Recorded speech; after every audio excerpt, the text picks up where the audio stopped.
But she's like, I am the most amazing diva-licious thing here around. People, okay? It started off with dancing, and then it slowly morphed into like this air sax. Because I wanted to play the saxophone. When I was creating, that was like the one time I felt powerful. I was like, I'm making all these connections and these synapses, and they're just all firing. The way you see life, the way you go about it, what's in your brain at any given moment, to me is so unique and so special.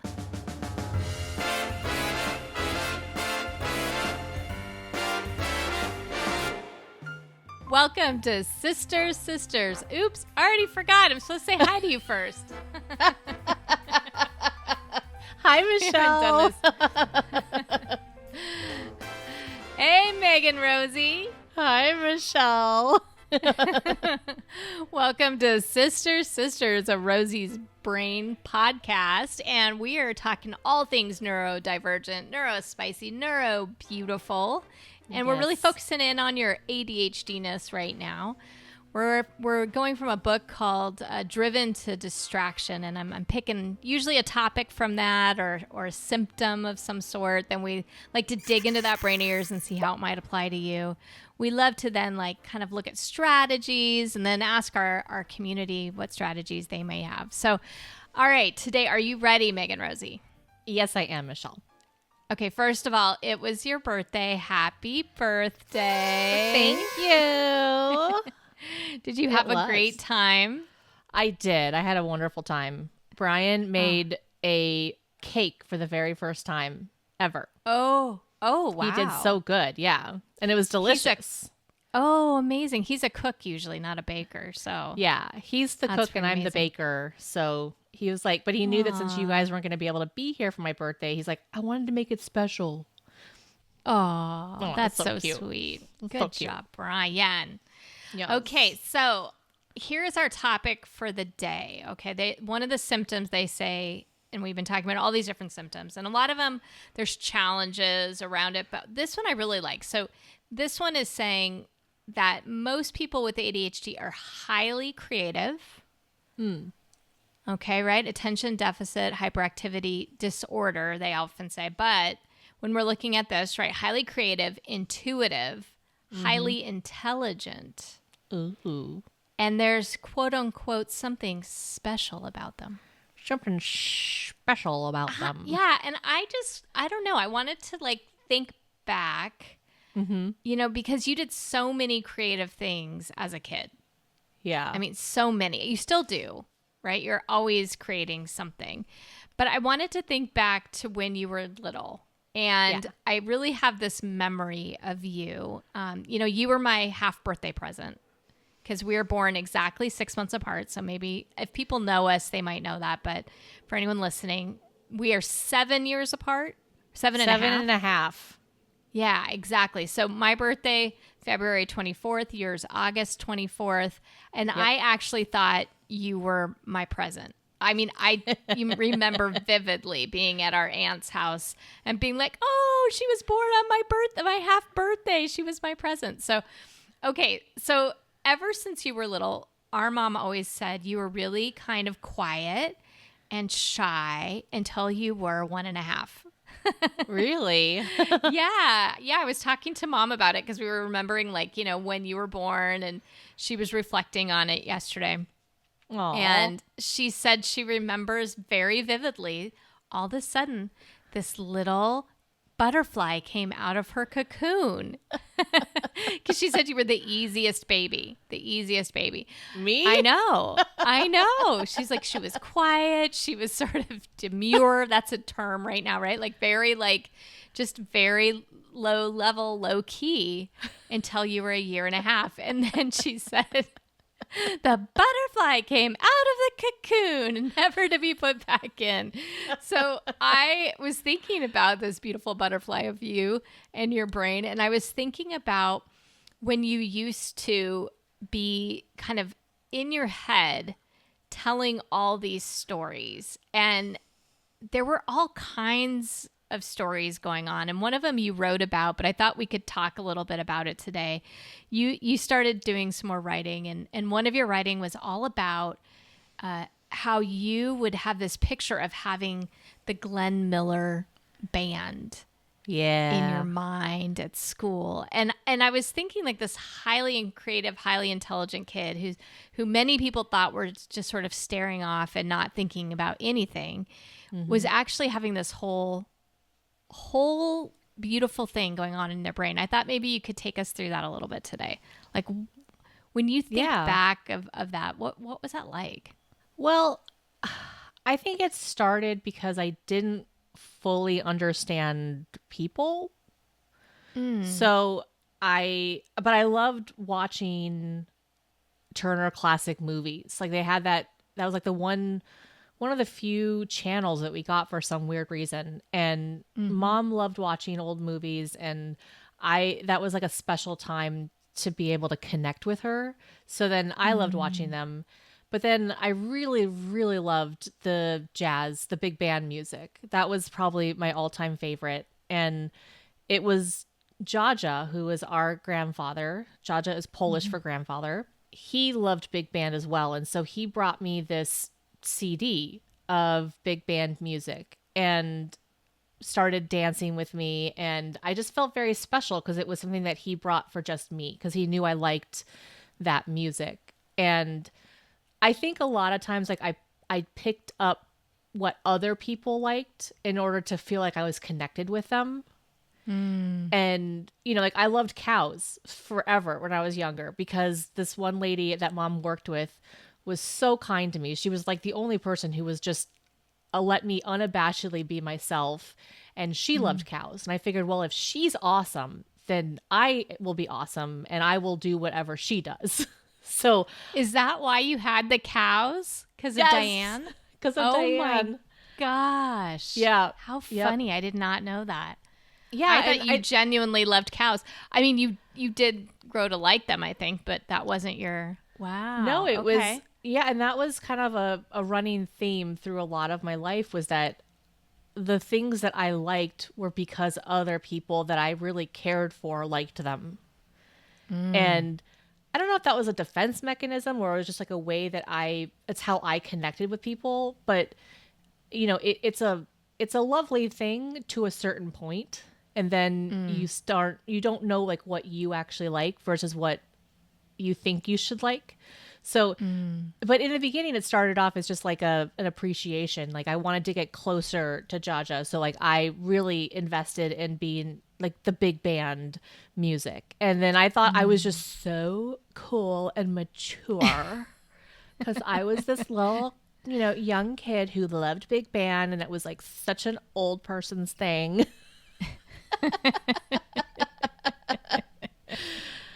But yeah, so the big band started. I mean, it really felt good in my body. I would run around the house and we had this big giant, we kind of open concept living space before that was actually a thing. We did. Yeah. Our parents had renovated our house, and it was an old ranch style house, and they knocked down walls and added space. And we had a big giant, kind of a great room, right? We called it the new room. Yeah, forever. Yeah, because it was the newest room of the house. But then it stayed called the new room. But yeah, it was an open concept room before that was a thing. And so we had a kitchen island that I would just like run around, and I would just run around it dancing to these, big band. And it started off with dancing, and then it slowly morphed into like this air sax. Because I wanted to play the saxophone. I was like, that is the coolest thing. I was trying to figure out what these sounds were that I was hearing, and we had an encyclopedia, and so I would look to big band first, and then I would read up all about them in the encyclopedias that we had, and I probably pulled out I pulled out G for Glenn Miller, or M for Miller. And then I didn't realize, I was like, where's Glenn Miller? Okay, G. And then it's like, oh, yeah, I have to look him up by last name, And this is so showing our age, right? Because anybody young listening is like, what are encyclopedias? We never had that. I know. There was like, okay, there's Wikipedia now. Okay, now you can look it up. But yeah. But like, that's, that was the way you got all the information. And so I remember just doing a deep dive into research first. And I looked up like, oh, there's clarinets and there's trumpets and there's all these different things. But as soon as I saw the saxophone, I was like, this is amazing. This is it. This is it. Oh my Well, because gosh. my favorite song was called In the Mood. And it has this amazing solo in the middle of it that an alto sax does. And the solo just made me feel a certain way. And so I wanted to feel that way. And I was like, okay, the saxophone, that's it, you know? And so I got the saxophone and I was like air-saxing. I'm like, what does that look like? It sounds exactly as dumb as it is. Like you're just holding your hands in the shape of a cone. You're like, blah, blah, blah, blah. It's just... I remember though, I mean, because we would get home, we all did carpool and stuff. So I remember coming home and you guys would be listening to DuckTales, which was a cartoon. But if there weren't cartoons on, which was, you know, those only used to be in the afternoon, young folks. That was the thing. Afternoons and Saturdays. Afternoons at like starting at 4. So if you got done early, I think we had like an early day out. And then you had all this time. There was nothing to do. So there would always be Glenn Miller on or something that you would be listening to. I remember that vividly. Absolutely. Yeah. Or God forbid there was some sort of a news something that just took over and you're like, no, why is DuckTales not on? So I want to get to this like something special piece. So, I mean, when I think about you and I think about Glenn Miller and I think about you playing that air sax and all that, to me, that was so unique, so special. I mean, no one else in my life, and this is true, and I'm not saying this in any way to be silly about it, but really there's no one like you. You know, when people ask me, you know, oh, who's Rosie like? And I think, no one. You know, I mean, really, truly, like the way you see life, the way you go about it, what's in your brain at any given moment, to me is so unique and so special. And so that concept of there's something special about you, I kind of wanted to dig into that a little bit. Did you feel that way? Did you know you were unique? Did you feel it? And if you did it ever feel good? Or was it always feeling like other? Well, as you're saying these things, I'm trying my best to not initially go to negative thoughts because that's where I want to go. I want to go straight to the negative. Like I'm having all these negative thoughts coming up, thinking like special. It's like, oh, well, I'm unique, sure, but then that means I'm the odd one out and no one can connect with me or understand me. And I can do all these great things, but like they're totally useless in the real world because the real world doesn't want you to like reimagine stuff. It just wants you to like fit in. So I knew I was different for sure because everyone told me I was different. And not in a good way. And but I also knew that like there were certain things that were just so cool in my head. I was like, this is awesome. Like I've just made myself a saxophone out of cardboard. You know, like I was just so excited about things. Sure. And so like when I was creating, that was like the one time that in my mind, in my brain, I felt good. I felt powerful. I was like, I'm making all these connections and these synapses and they're just all firing. And that was the only time that I felt good about myself. And unfortunately it didn't translate. It wasn't enough to translate to my actual self-esteem.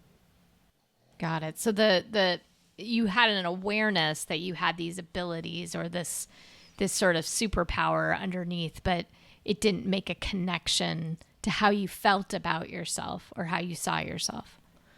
I think, definitely long term, because as the further along you go in school, the less time you have for hobbies.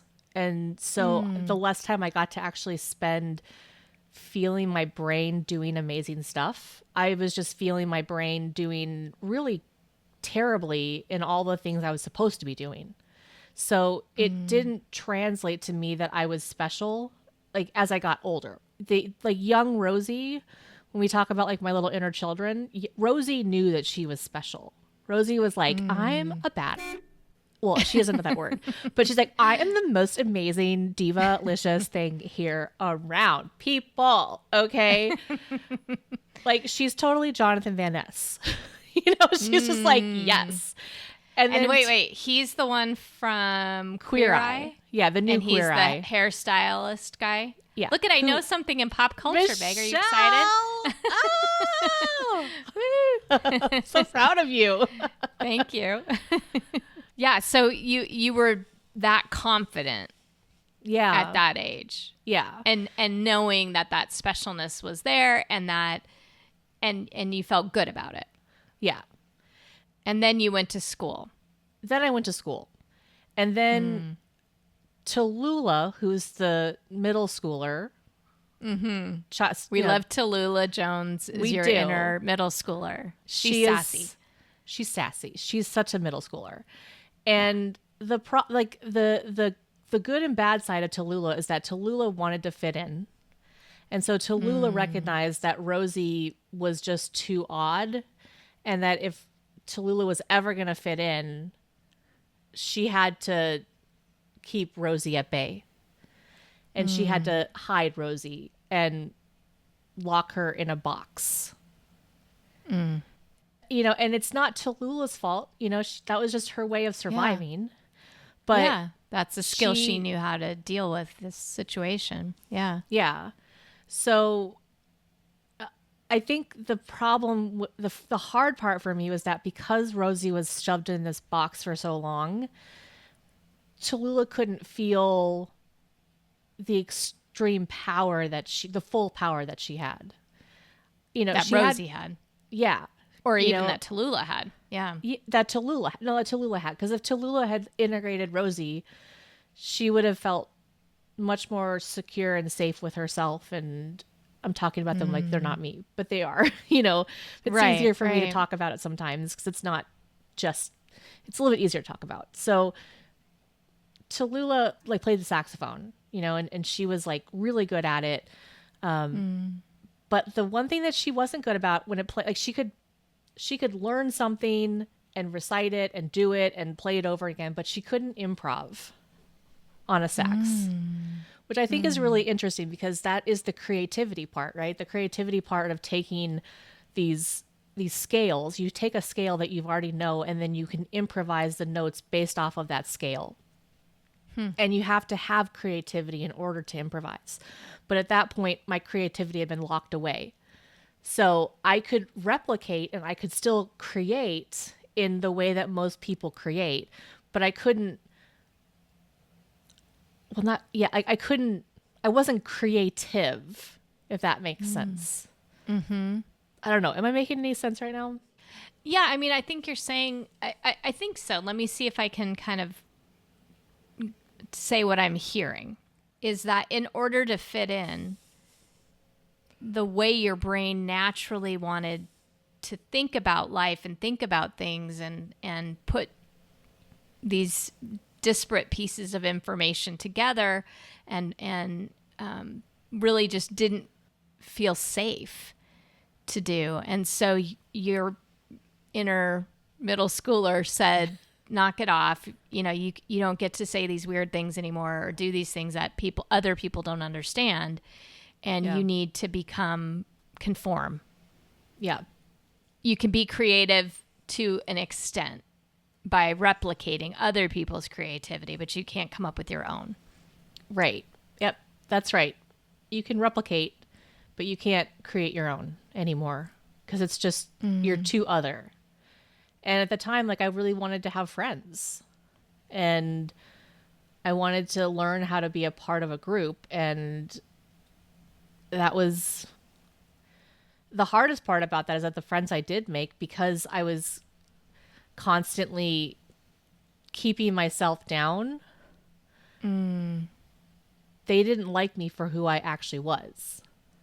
you know, they would, you know, they liked me, but the things that also make me ADD, like ADHD, where I forget to call people back, or I forget to text, or I don't think to like write, like notes were a big thing back then. Like you would write, you would handwrite notes, and I am the absolute worst at it. And instead of like owning the fact that I'm bad at that and just saying, guys, I'm not good at that. And I'm never going to write you a note. Yeah. It's not going to happen. Like, thanks for writing me a note. And it's not that I don't like you. It's just that it's not in my wheelhouse. But instead of having that confidence to say that, I tried to conform, and I lied a lot. And so then they would make fun of me because they're like, oh, is it just going to be like it's just going to take you like, you know, another 10 days for you. Like, you're writing a really, really long note that you're actually not going to write, you know? And it's like, I can see they would call you out on it. Yeah. And I didn't know how to handle any of that. Because I just, like, if I could have just said, guys, I like you, but like, it's never going to happen. Seriously. Well, yeah. And I'm trying to describe to people who maybe didn't have this experience in school, because now there's texting, right? And I feel like notes were kind of like our social media in a way, or our texting. Yeah. We would have these notes and they would go back and forth, usually on paper. And they had these special folds usually. Yep. And you had to know the secret fold to fold the thing back up. And, you know, if you would send it back and forth, and it was like, oh, this is this little tidbit about so-and-so. And then somebody would send it back to you, and you were supposed to, you know, it was texting basically back in the day before we had that. Yeah. But it usually required you to do it during class. So you're trying to listen to the teacher as well as do all these notes. And so, yeah, I could see that being really hard for you. Wait, like, so really people hard. did it in class? Oh, yeah.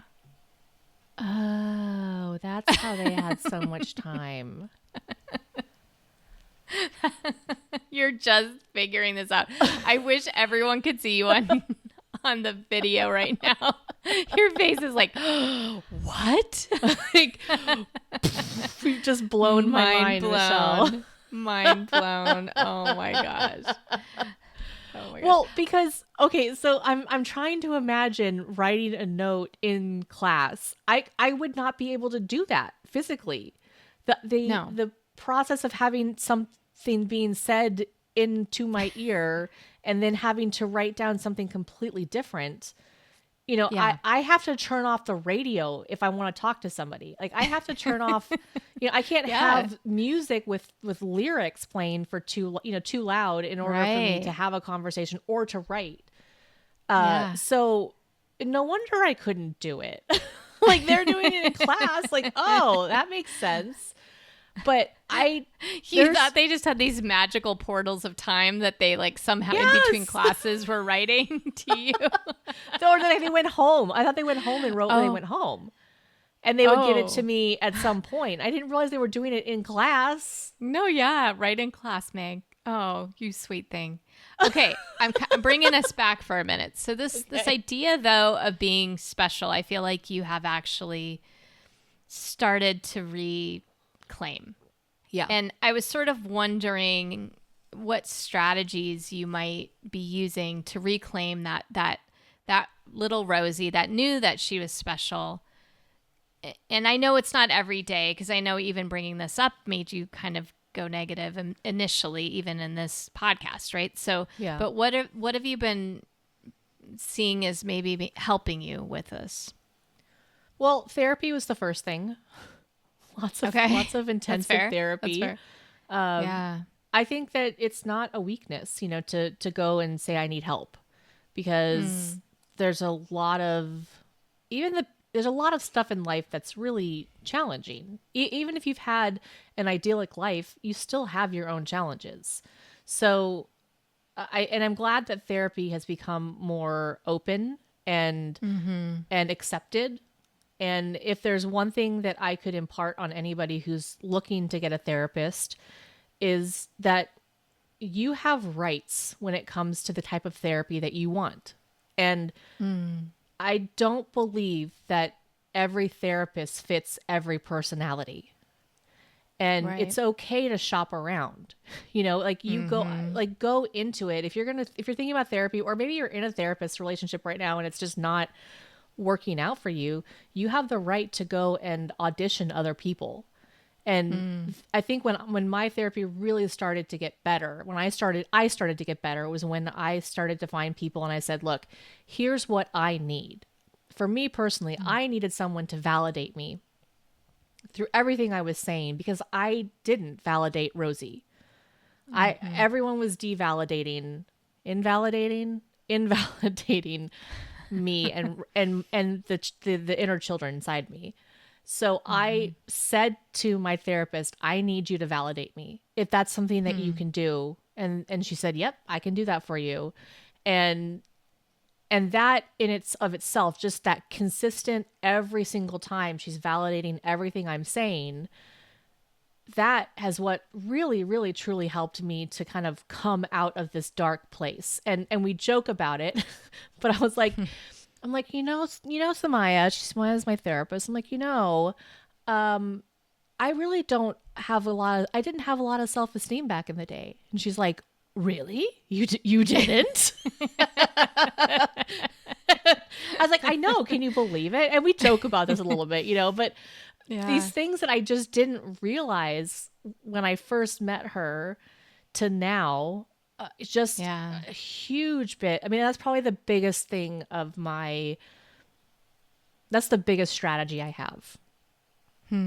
But when it comes to now that I've sort of healed, I've had to work with Tallulah and Rosie, and having Tallulah apologize to Rosie for what she did, but also me as an adult saying, I understand, Tallulah, why you did these things. I understand that was the way, that was your coping mechanism.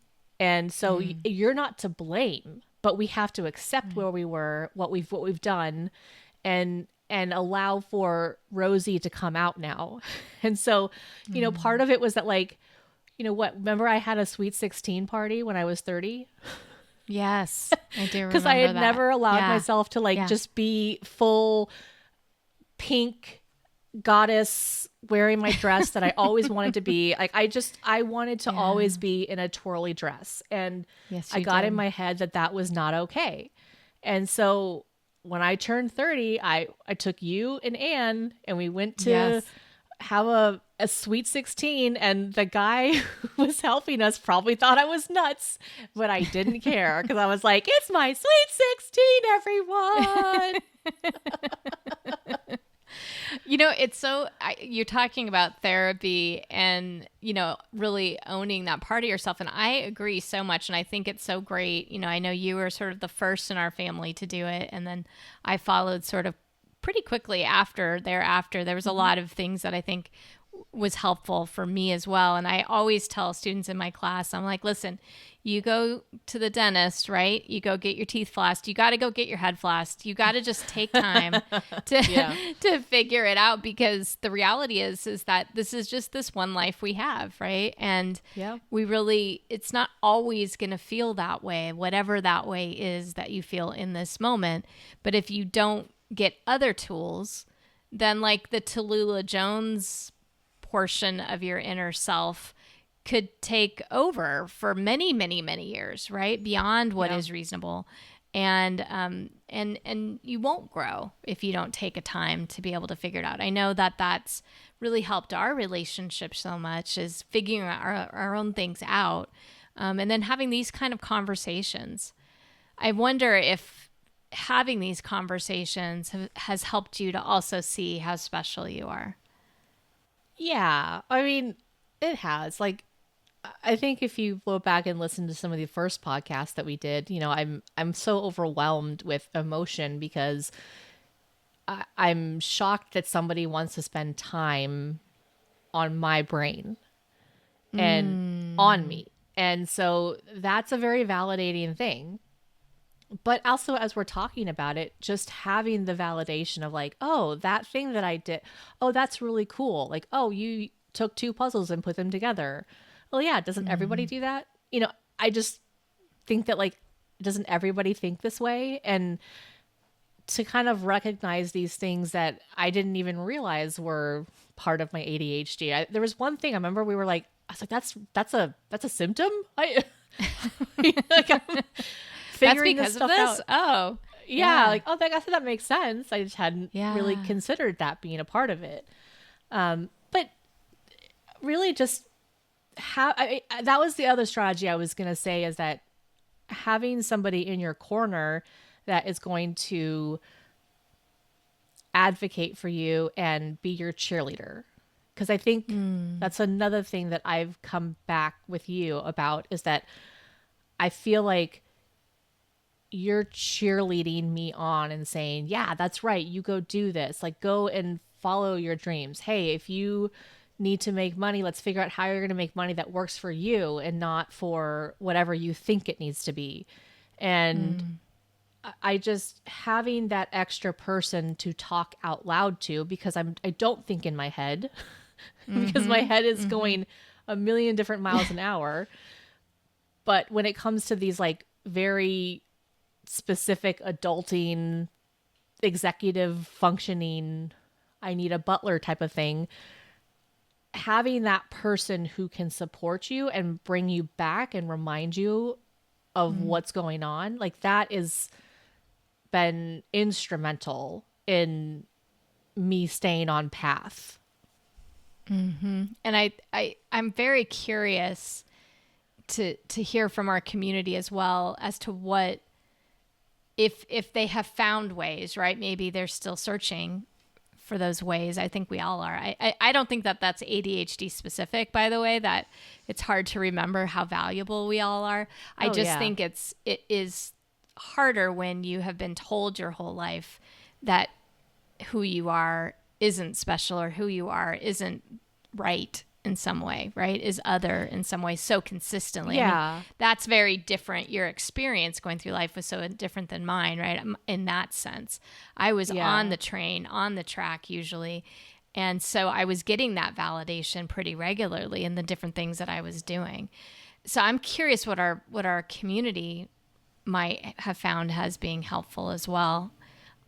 I am too, because I think it's important to remember that my experiences are not a monolith. Sure. And this is part of the reason why I'm glad we're doing this, is because I want people who have young children, who have people that they're helping to raise, to recognize, like, what gifts can you give your kid? And for me, I know that a lot of the things that the reasons why I respond to certain ADHD traits, my response is definitely steeped in trauma. And there's a lot of trauma what's the word? The trauma connects to it, right? It reflects on the symptom.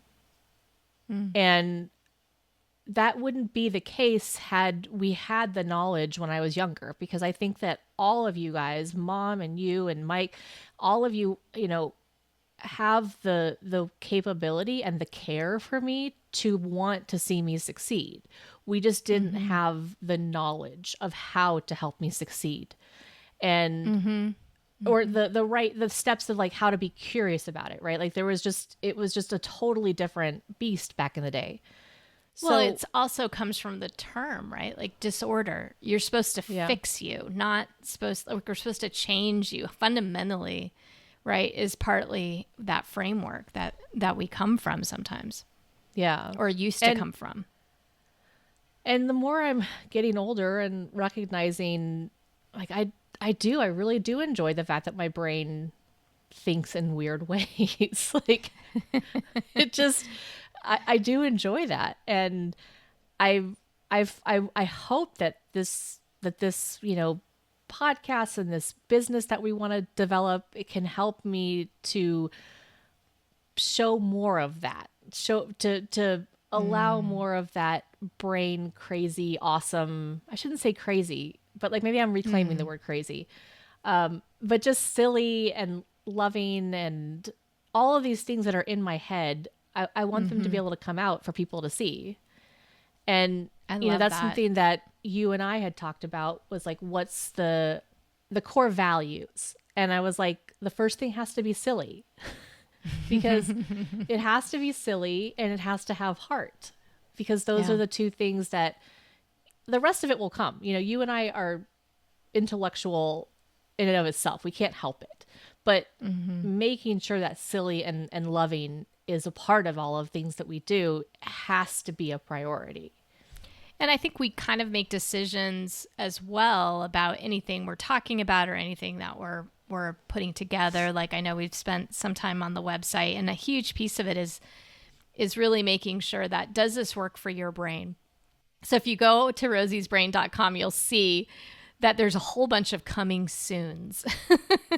So it's this great website that, you know, we spent some time on over the past year putting things together. But there's a lot of coming soons because, you know, it wasn't working. You do all the behind the scenes stuff, and you were moving and all these things were happening. And so there's some pieces of it that just aren't done yet. And it has to be okay. That has to be okay that we're not there yet. And I think that one of the things that I hope you hear, and I hope that anyone listening to this hears, that maybe has some residual, you know, maybe even issues with your family around this, that they weren't as supportive, that we can learn, we can become curious, we can change the conversations.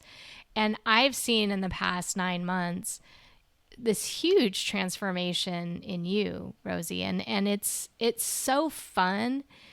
And I am your biggest cheerleader. Like, it is so fun to see you being successful and finding ways and changing the language, helping me to change the language and helping others in my life change their language around these. I mean, now in the office, we talk about how many tomatoes we've done of work. We I love that. You know, we give ourselves brain breaks. We go I'll take people out for a walking meeting now, instead of just, you know, having people come into this place, you know. So there's so many things that I think help everyone. And again, I believe we all are on some neurodivergent, diverse, however we want to say it, spectrum, you know, that everybody has things that are helpful to them. And it's a matter of whether or not you're functional, right, without those things, in terms of, I don't want to downgrade anybody else's real issues that they have. But I think all of these things that you've taught me and that I've learned through these conversations have helped me to understand that we're all special in some way.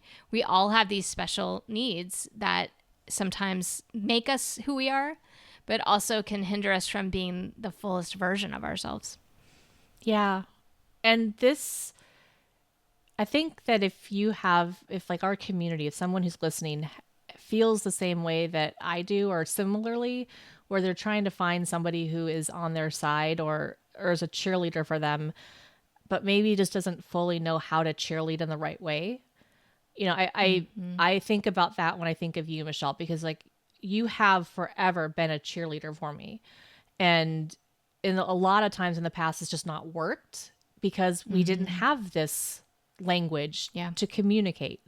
And it's just so interesting that like, once you made that switch to curiosity, because we even did this sort of in like, there's like 80 hours of podcasts prior to us even starting, where which people don't know this, but like the curiosity was starting. It was like, it was a kernel, and then something clicked for you. I don't know if it was like reading books, or I don't know what it was for you, but like this idea of curiosity just really kicked in for you.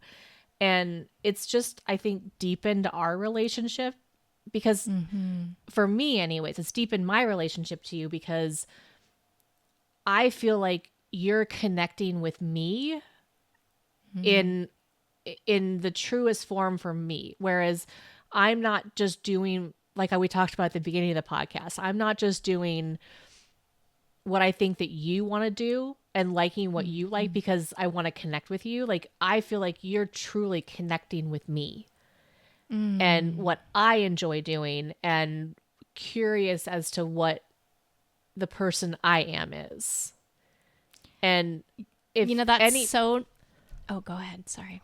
No, I was just going to say, like, if anybody is listening, like, this is probably the one to share with their friends or their loved one, to help them know that, like, hey, you are an incredible cheerleader for the person who gave this podcast to you. And they love you and they want you to support them, but like, they just need you to be a little more curious as to how to help them in the way that will actually help them. I'm so sad that I interrupted that moment because It's okay. it's beautiful. And my impulse was to stop it, I think, because I don't know that I'm fully there yet, and I think it's like, oh, I'm working on my curiosity, but sometimes I fail and at it. But I do think you asked what had changed. And I think for me, it was asking you a lot of questions. And I think I kept going, oh, I didn't realize with ADHD, like, it was never going to change. I didn't understand that. I didn't understand that your brain was always going to need a butler. And as soon as I understood it, and they do say that one of the best ways to help is to educate yourself. So you need a cheerleader, but you need an educated cheerleader. Yeah. And part of that education is to say, we're not going to keep proposing the same stupid things. I mean, not stupid, but the same things that did not work the last time, right? Yeah. Like, I'm never going to say, oh, go KonMari your house again, right? That's just a silly thing to say to anybody with ADHD. It's just not going to help.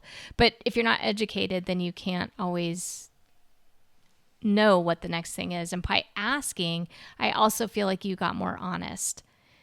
And so in your honesty, I was able to ask further questions that allowed that curiosity to continue.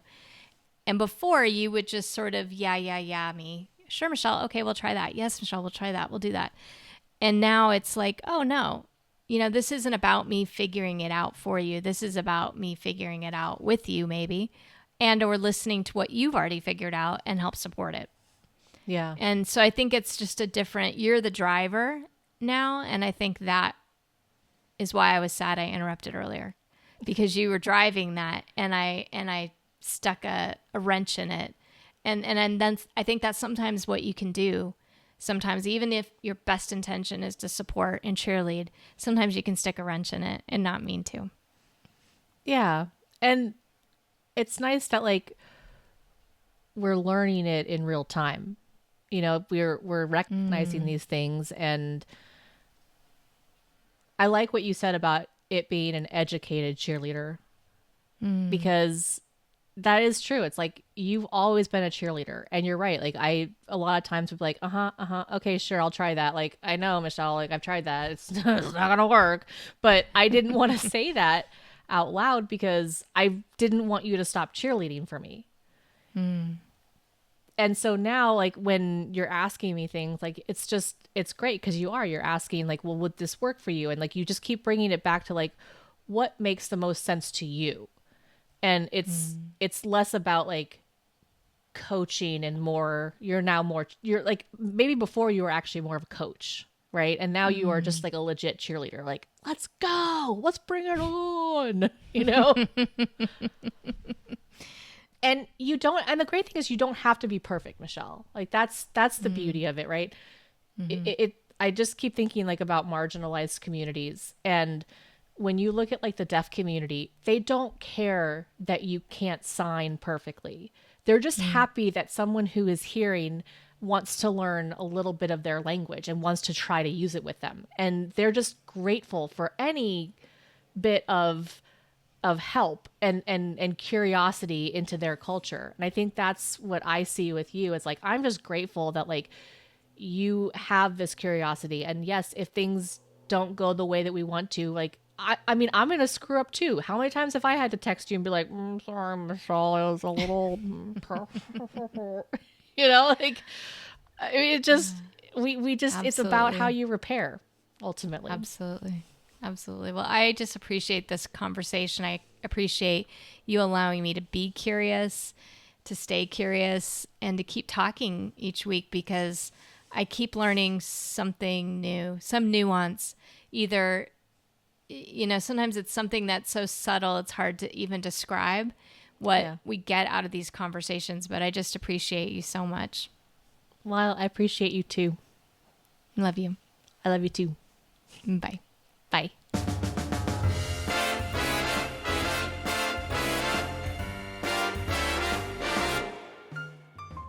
Thanks for joining us on another episode of Sisters. This series has us focusing more specifically on ADHD and its symptoms, and we're doing a deep dive on a list that we got from the book Driven to Distraction. If you enjoyed this episode as much as Michelle and I enjoy spending time with each other, please share it with someone you think would benefit from this conversation. Make sure to follow us on whatever platform you're currently listening to so that you can get notified each week. Now, next week, we'll be talking about trouble with going through official channels and following established procedures. Oh my goodness. I don't even know where to begin on this one because I am so against the man. Bring him down. But I guess until then, here's to a great end of the week. And remember, stay curious. Did I say the topic correctly? Yes. Okay. You did good. You're so funny. I love you.